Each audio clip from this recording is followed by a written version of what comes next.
The wind howled like a warning across the jagged mountain peaks, slicing through the silent wilderness as if nature itself knew something terrible had just happened. Snow had begun to fall, slow at first, then heavier, blanketing the rocky trail that wound dangerously along the cliffs. And there, abandoned in the freezing wilderness, lay a woman. Her name was Eliza. Her body trembled violently against the cold ground, her fingers digging into the frost-covered dirt as another wave of pain tore through her. She screamed, but the mountains swallowed her voice whole. There was no one to hear her. No one, except fate. Just hours earlier, she had been riding in a wagon with people she thought she could trust. People who promised safety. But when her labor pains began earlier than expected, panic spread among them. Fear replaced compassion. She'll slow us down. She won't make it anyway.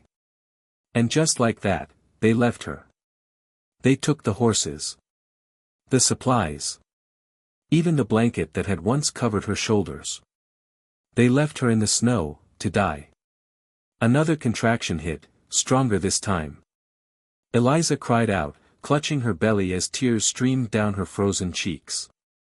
"My baby," she whispered, her voice cracking. "Please, don't let my baby die." The sky darkened rapidly as a storm rolled in. The temperature dropped even lower. Every breath burned her lungs. Her strength was fading. And then, a sound. Crunching footsteps.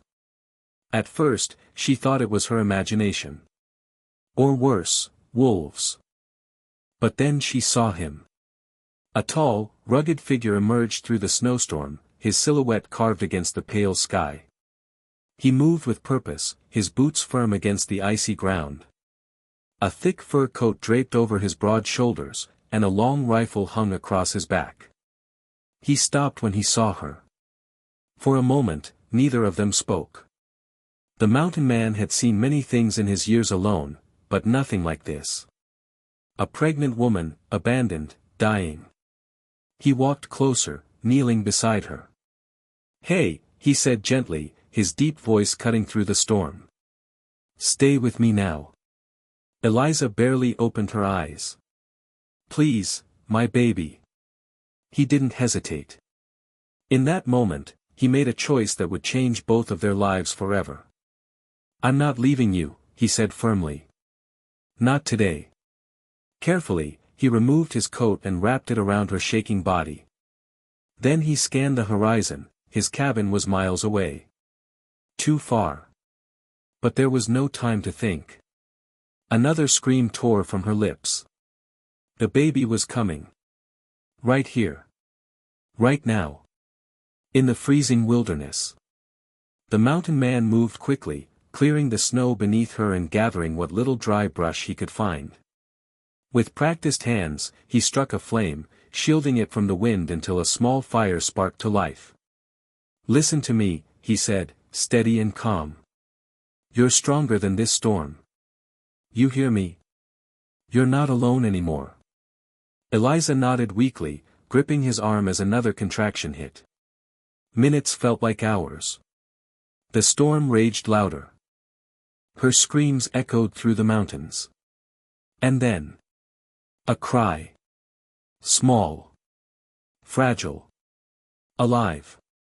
The mountain man held the newborn in his hands, his breath catching as he quickly wrapped the baby in strips of cloth torn from his own shirt. "It's a girl," he said softly. Eliza sobbed, this time not from pain, but from relief. My baby." He placed the child gently against her chest. The tiny girl whimpered, then settled, her warmth spreading like a miracle in the freezing night. But the danger wasn't over. Eliza was losing too much strength. If they stayed here, they wouldn't survive the night. The mountain man stood, determination blazing in his eyes. "We're going home," he said. Without another word, he carefully lifted both mother and child into his arms and began the long, brutal journey through the storm. Step by step. Against the wind. Against the cold. Against death itself. And somewhere deep in his heart, something shifted. Because this wasn't just survival anymore. This was a promise. The storm didn't stop. If anything, it grew more violent. The mountain man pushed forward, each step heavier than the last as snow piled beneath his boots. The wind clawed at him, howling like it wanted to tear the life from his very bones. But he didn't stop. Not once. Because in his arms were two lives depending on him. Eliza drifted in and out of consciousness, her head resting weakly against his chest. The baby let out soft cries, her tiny body fragile against the brutal cold. "Stay with me," he muttered again, more to himself this time. Hours passed. His legs burned. His breath grew ragged. And then, finally, a light. Faint, flickering through the storm. His cabin. It stood alone among the trees, small but strong, just like the man who built it. With the last of his strength, he kicked open the door and rushed inside. Warmth. Safety. Life. He laid Eliza gently on the bed, quickly adding wood to the fire until flames roared back to life.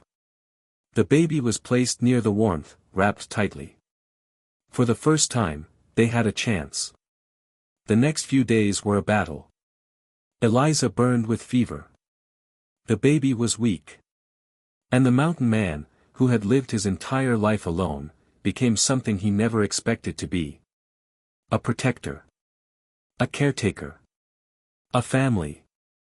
He hunted for food, melted snow for water, and stayed awake through the nights to ensure they were still breathing.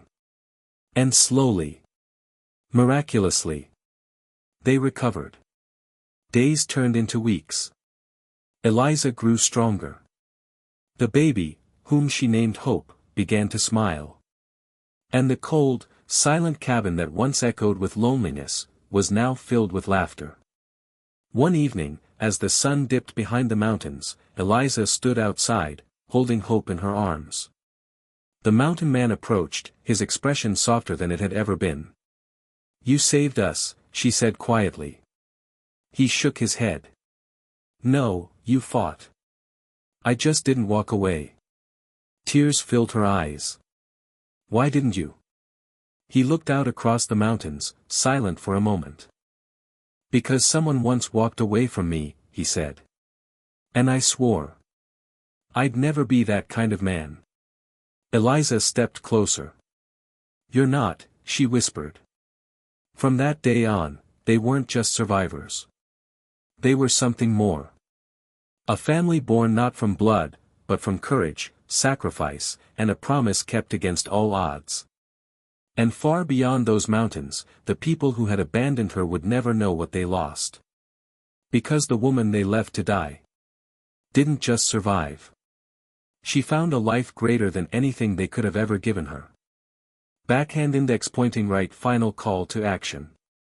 If this story touched your heart, red heart, make sure to like, thumbs up, share, repeat button, and subscribe bell for more powerful, emotional stories like this.